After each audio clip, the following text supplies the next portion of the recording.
Avanzamos en la mañana, te acompañamos en la FM 90.5 al sur del Ecuador y en el mundo a través de nuestra aplicación y página web. Los encuentros en vivo que se procuran desde Antena 1 Radio Video están dispuestos a través de la red social de Facebook, también Twitter y nuestro canal de YouTube. Los invitamos a intervenir en el encuentro del día de hoy. Carlos Vázquez ya me acompaña, es escritor. Con él ampliaremos detalles acerca de su sexta novela y 15º libro. Estamos hablando de La mariposa y el alfiler, así también de un taller de creación llamado Luces Nocturnas, lecturas diarias. Bienvenido, Carlos, es un gusto podernos encontrar una vez más. ¿Cómo estás el día de hoy? Hola Mariela, buenos días a todos los video oyentes. Estoy muy bien, muchas gracias. Afortunadamente todo en orden, digamos. Me alegro muchísimo, te agradezco también por el tiempo dispuesto para encontrarnos el día de hoy en esta revista de cultura para conversar un poquito más acerca de tu novela, próximo a ser lanzada precisamente esta semana en la ciudad de Cuenca, Ecuador. ¿Qué nos puedes decir acerca del proceso de creación literaria que te has dado con esta nueva novela? Bien, en primer lugar, muchísimas gracias a ti por la apertura frecuente, constante y muy inteligente a todas estas manifestaciones culturales del país y, bueno, en general del mundo. A ti y a la radio, que, bueno, es uno de los lugares que más frecuento. Bien, acerca de la novela, puedo dar algunos rastros, algunos indicios en principio de lo que constituye esta novela. En primer lugar, diré que surgió de dos cuentos. En realidad, uno de ellos, inédito, jamás publicado, que se tituló La mariposa y el alfiler, escrito hace aproximadamente 20 años, si no estoy mal. Tiene su en un arrebato, sí, en un arrebato sentimental, y que surgió de la visión de una película que me gustó mucho en su momento y todavía creo que me gusta, aunque no la revisito porque temo que ya no me guste tanto, que se titula El violín rojo. En esta película hay un segmento, hay una parte, es la historia del violín en realidad, y el violín es uno de mis instrumentos capitales. Hay una parte en la cual un hombre le traiciona a una mujer y por eso la pierde.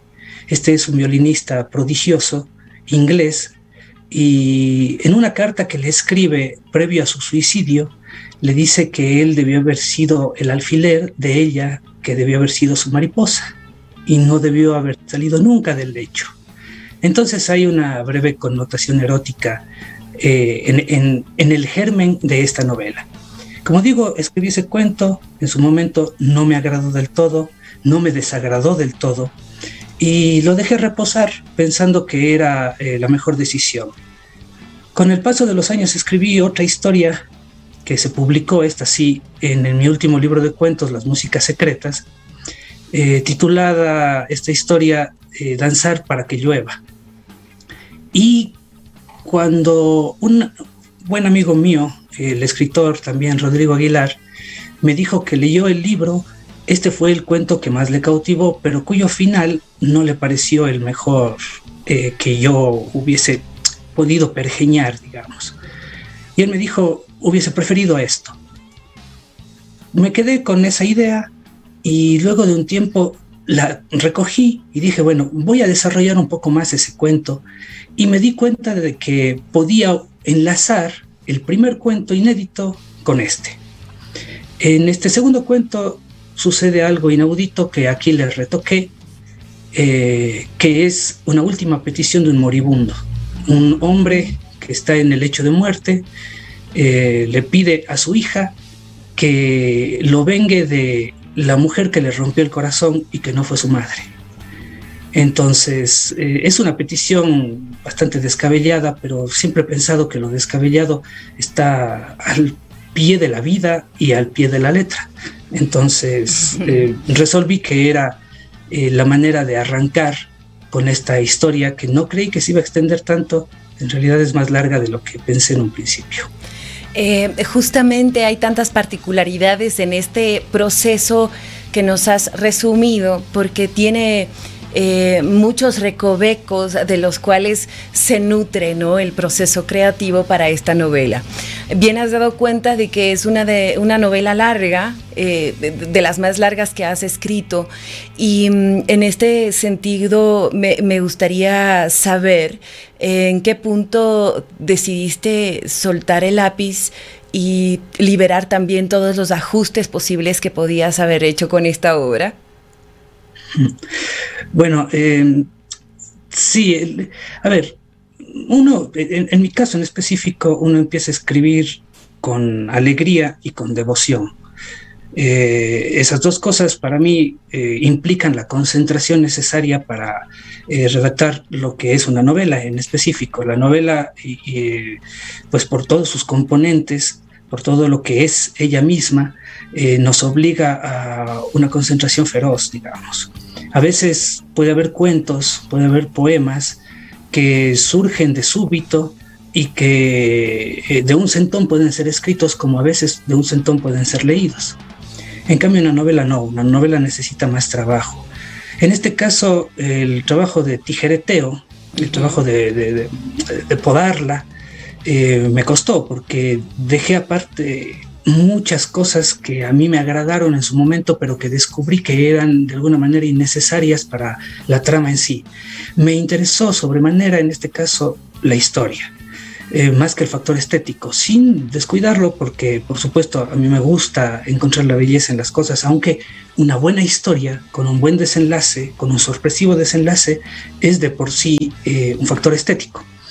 Pero me concentré en la trama, pensando alrededor de muchas historias que he leído, de muchas novelas incluso de segundo plano, pero que pueden resultarme de culto, y que favorecieron para que yo un rato de esos dejara de escribir, para que llegara al final, porque el final tenía que llegar por sí solo, pero también a sabiendas que en el proceso de escritura uno está esperando ese final, pero no tiene la más remota idea de qué será. Yo, en mi caso en específico,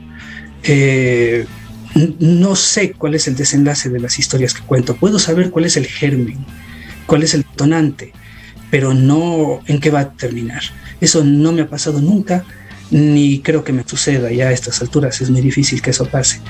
Pero sí, cuando dejé yo la pluma a un lado, dije, hasta aquí se queda, y empecé a corregir.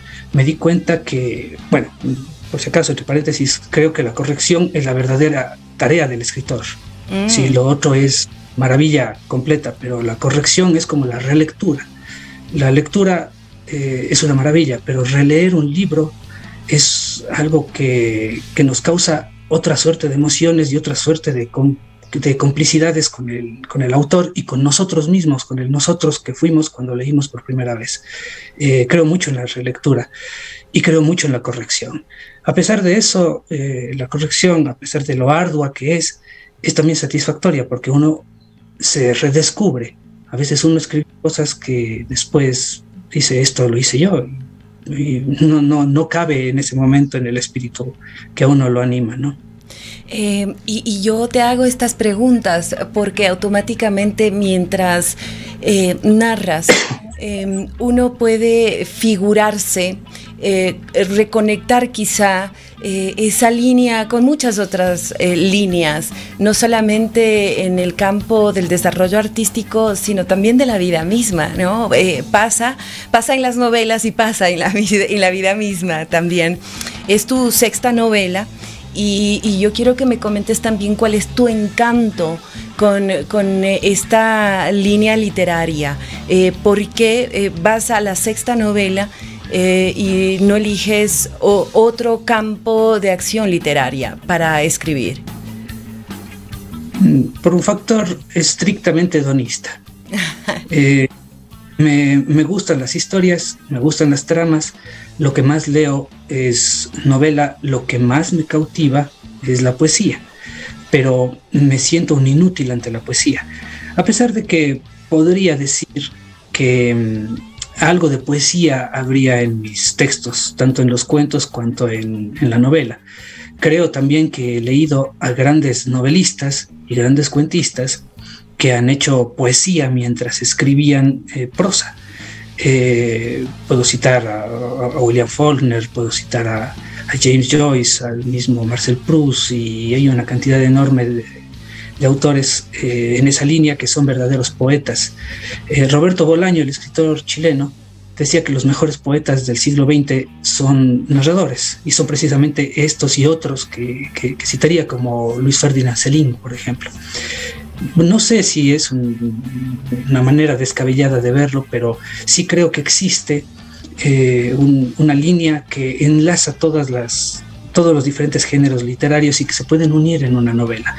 La novela puede buscar una totalidad y sobre todo nos ayuda a enfocarnos más en la psiquis y en el espíritu de los personajes, en la forma de ser, en sus devaneos, a conocerlos mucho.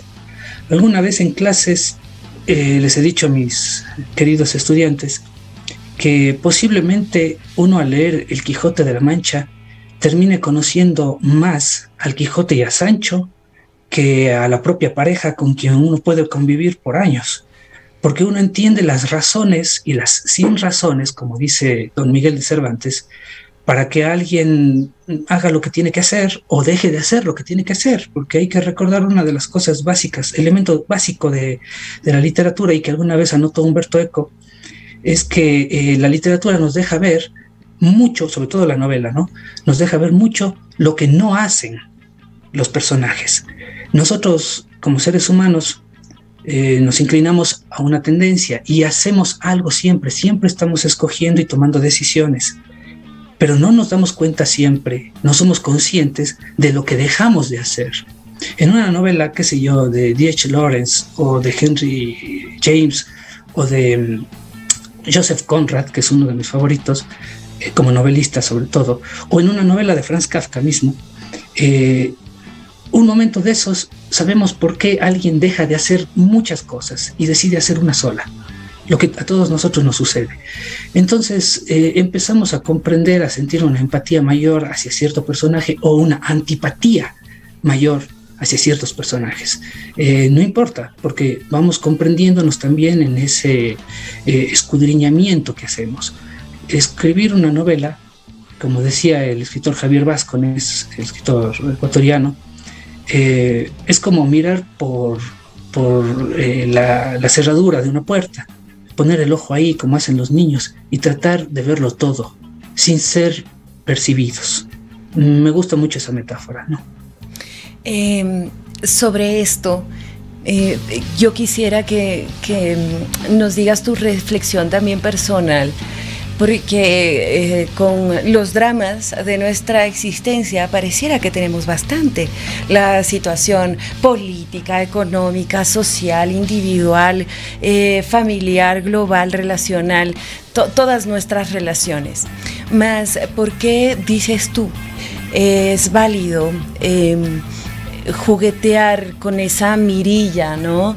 Y conectar con estos otros dramas, con estas otras acciones, experiencias, elecciones de estos personajes?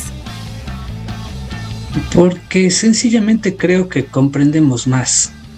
No creo que la literatura nos rinde algo inmediato, no creo que nos ayuda para salir de ningún tipo de encrucijada.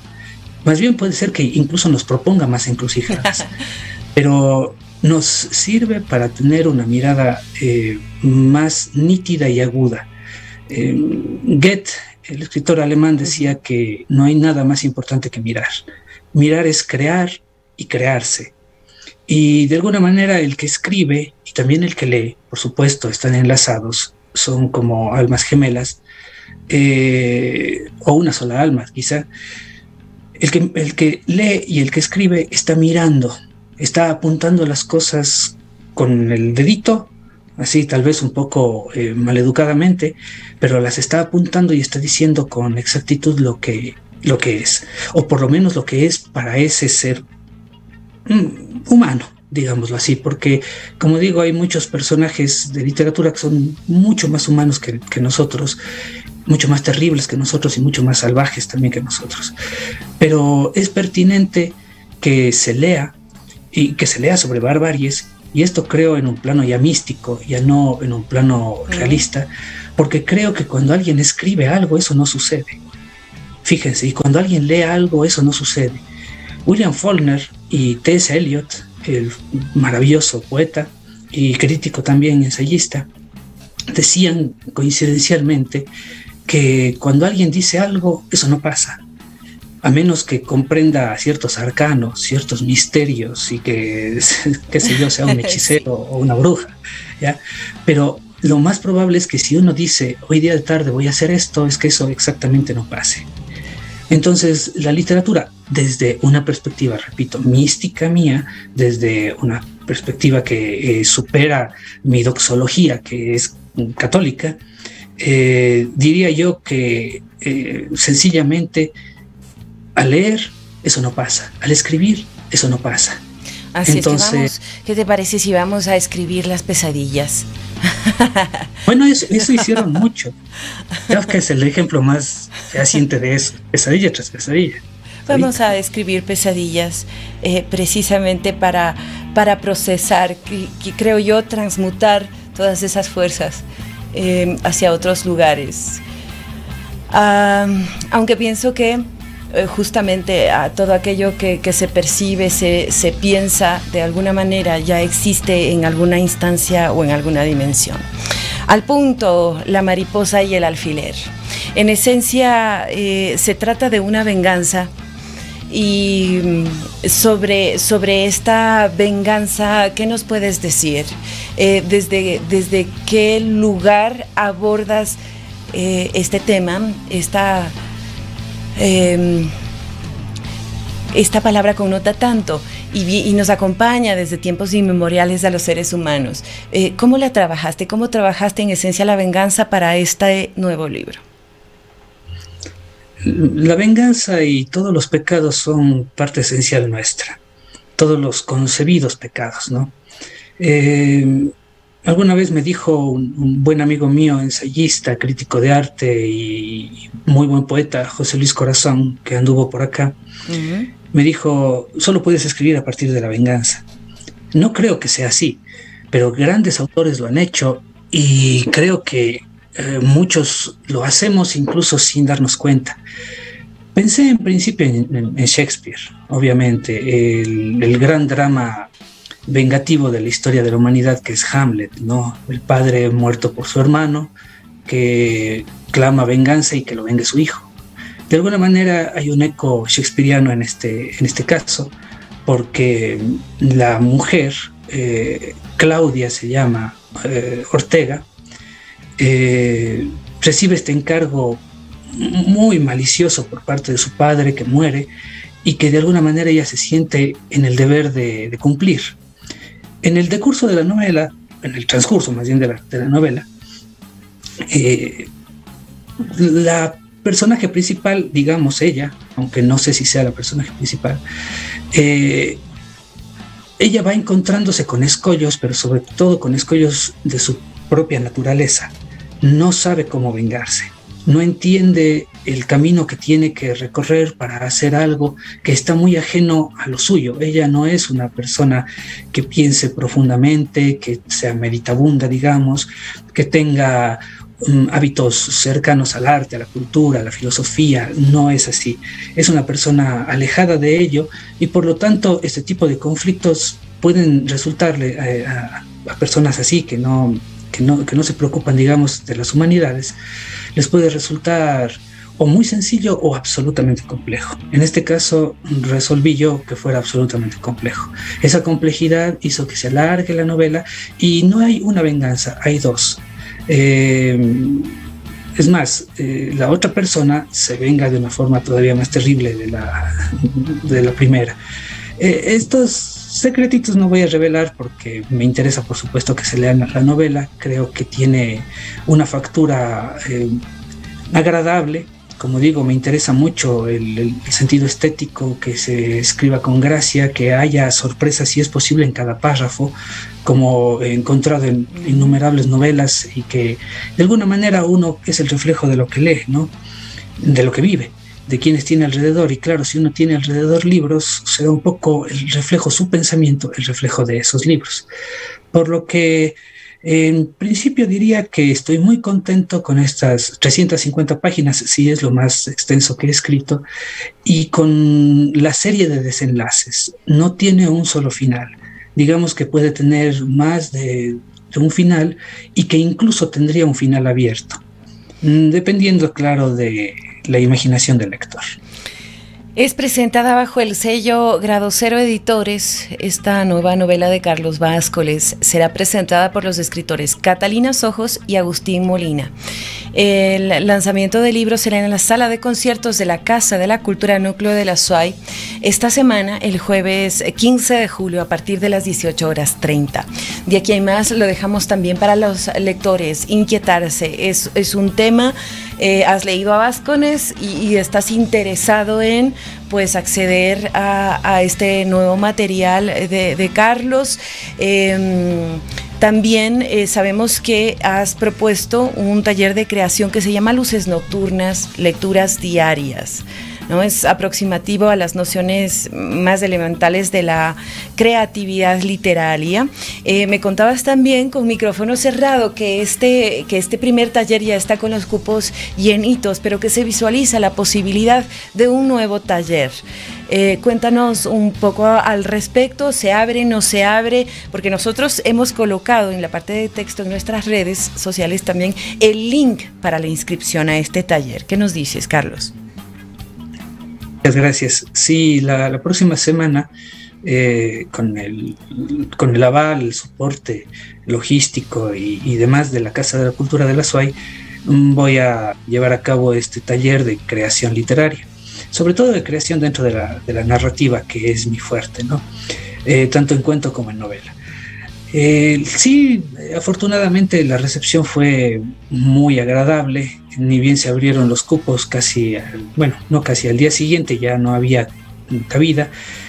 Para 25 fue en principio, ahora se amplió en vista de que vimos que hay una recepción de la gente que es agradable para nosotros como escritores y también, bueno, como creadores en general, y para la Casa de la Cultura también. Por lo tanto, sí, las puertas están abiertas todavía. No sé a estas alturas cuántos estén inscritos. No vamos a tener mayores restricciones, porque la idea más bien es que más gente se interese, sobre todo por la lectura. El origen, digamos, de la idea surge precisamente de mi afán de propagar la lectura. Creo que la lectura es obviamente con la vida, ¿no? Pero ya digamos que la vida que nos sucede a nosotros alrededor muchas de las veces nos coarta ciertas posibilidades de diálogo con nosotros mismos, de introspección, de vernos de verdad, no solo vernos en un espejo con el afán de maquillarnos o con el afán de peinarnos bonitos, sino de vernos realmente.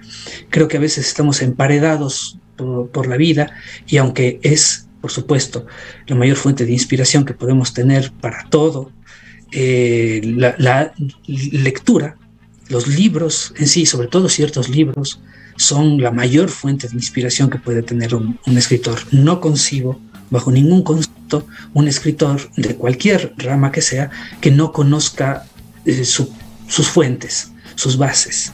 Por lo menos lo trascendente, lo verdaderamente importante que puede ser para esa persona. Porque sinceramente no a todos nos gusta lo mismo. Hace un rato le cité a mi José Luis Corazón, quien no podía con William Shakespeare. Y yo a William Shakespeare, por mi bardolatría latente, lo tengo como mi ejemplo a seguir, si es que hubiera un ejemplo, ¿no? Dentro de la literatura, por supuesto. Entonces no tiene por qué agradarnos todo, pero sí tiene que agradarnos el hábito de leer. Y tenemos que saber que hay cosas que no se deben leer, así como he pregonado varias veces que hay cosas que no se deben escuchar. Y aquí sí, una cuña para su radio. Su radio sí se debe escuchar. Hay otras radios que no se deben escuchar, y perdón por la sinceridad, pero hay cosas que valen y otras que no. Es afinar ese sentido crítico. Es como que no hay demasiado tiempo para perder. De hecho, no hay tiempo para perder. Y la idea es nutrirnos, ¿no? Y más aún en estos tiempos, yo siempre lo digo, casi que a manera de eslogan, ¿no? Levantar un poco las defensas con algo que realmente nos nutra. Para eso está Luces Nocturnas, lecturas diarias, discusiones sobre la inspiración. Precisamente lo que se propone es realizar lecturas conjuntas y desarrollar estas discusiones también sobre los textos que se seleccionan en torno a la lectura como trabajo creativo. Carlos, ¿aún quedan cupos? Entiendo que sí. Perfecto. La verdad, esto lo lleva a cabo la Casa de la Cultura. Desconozco, pero yo creo que sí. Creo que habrá incrementado un poco el número, pero no estará totalmente copado. Bien, disponemos entonces la información también en las redes sociales de Antena 1. Recordamos que los encuentros en vivo quedan registrados para la visualización en diferido en nuestra página web y también en nuestras redes sociales. Carlos, en honor al tiempo vamos a hacer un alto aquí. Espero que se abran las puertas de tu trabajo para la obra y que, bueno, surjan más de estos chispazos, de esta unión de los tiempos en un solo momento creativo, como ha sucedido con esta nueva novela que se llama La mariposa y el alfiler, tu sexta novela, 15º libro. Se presentará oficialmente en la Casa de la Cultura Núcleo de la SUAY en la sala de conciertos a las 18:30 este jueves 15 de julio. Será hasta una próxima, Carlos. Hasta una próxima. Muchísimas gracias, como siempre, por el espacio. Para servir, siempre. Nosotros avanzamos con un cuarto giro, tiempo, portal abierto en esta frecuencia, Antena 1. Esperamos continúen con nosotros.